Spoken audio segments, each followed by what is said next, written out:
Hi, my name's Kate Hartley, and I recently wrote a guest post for Keith Keller called Top Tools and Tips for Twitter. The reason I wrote the post was to try and help people that don't understand Twitter very well to realise just how easy it is, especially with the help of Keith Keller's podcast that I found.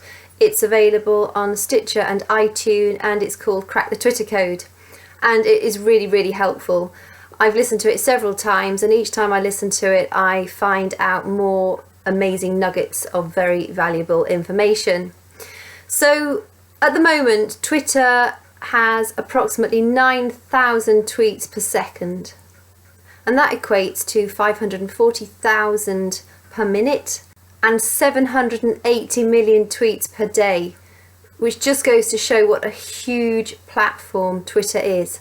So as I was just making my early inroads into Twitter, I thought it was really important to know how to use Twitter properly, to not step on any toes, and how to maximise it for my business.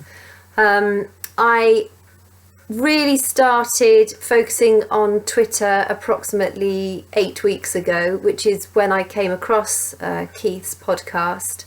And because it makes it so easy and breaks it down into 10 bite-sized chunks of information, it didn't seem as overwhelming as I thought it was going to take.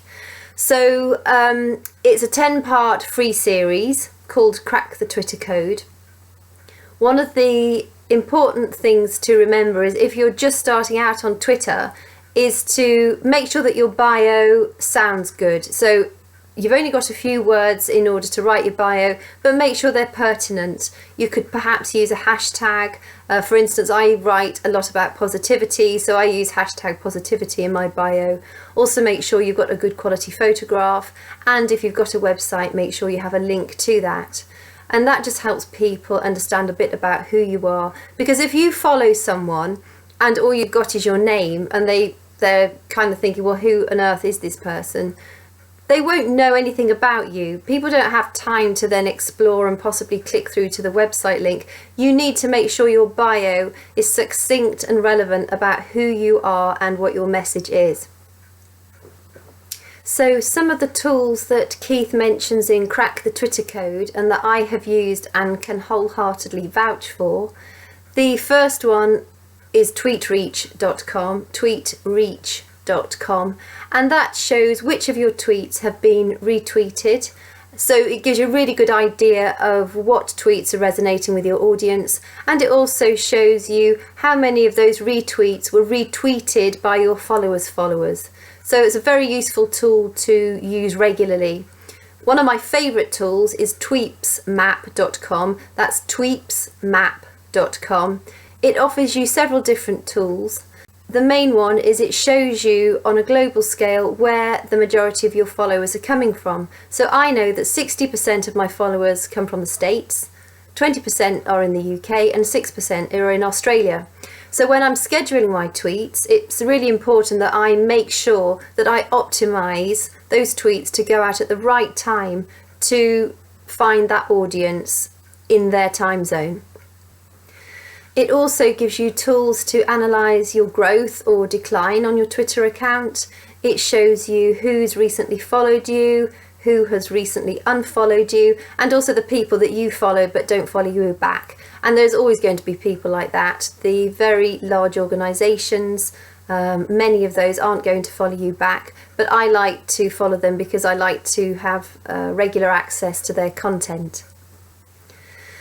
As I mentioned, it's important to make sure that your tweets go out at the right time for your audience. So I use two tools. They're both free. One is called Buffer and the other is Hootsuite. They're both very easy to use. With Buffer, you can schedule up to 10 tweets per buffer.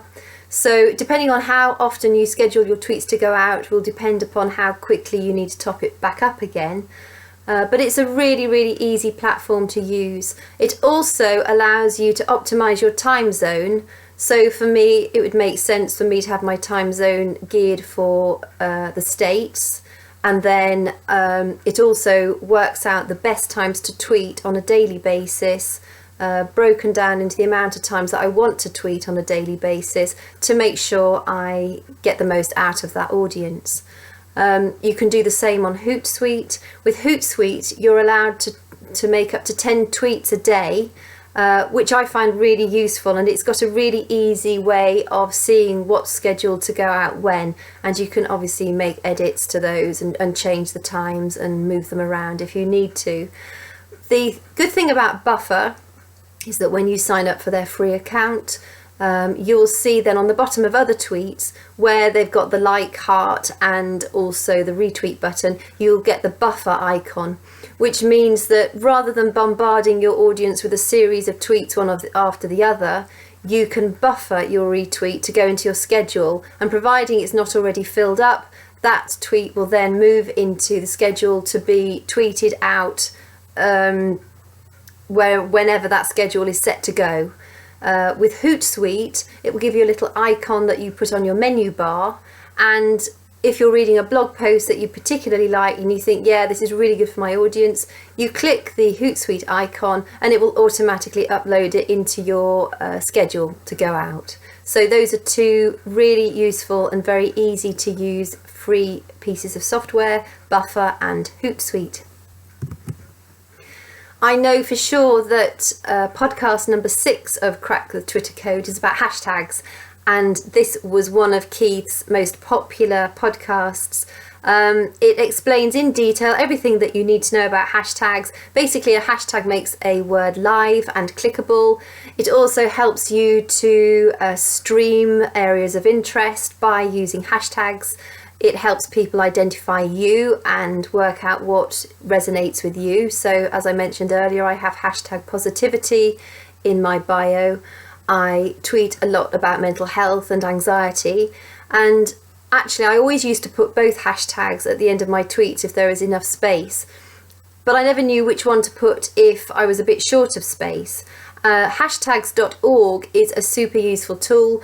It will show you a graph of the amount of tweets that particular hashtag gets. So for instance, I put in hashtag anxiety a couple of days ago and compared the results against hashtag mental health, and mental health wins it hands down. So whenever I'm short of space, I'll make sure I put hashtag mental health and not hashtag anxiety.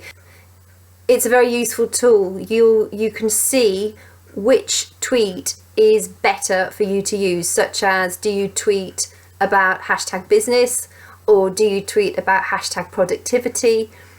You'd be very surprised to see the results, and it just helps you streamline your whole Twitter experience. So that's hashtags.org.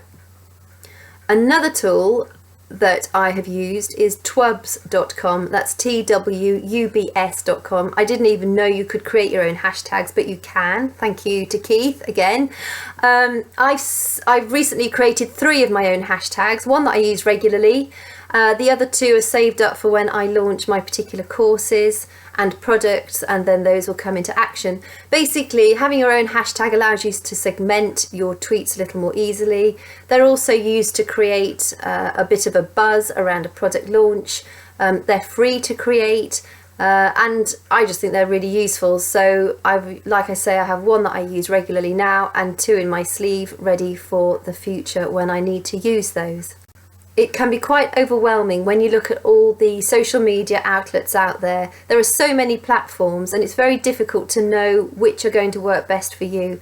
Personally, Twitter works very well for me. I like the fact that you only have 140 characters, so you have to be succinct, and it's a really good way of creating a really useful network of people that you follow and who follow you too. I've made some really useful contacts as a result of Twitter.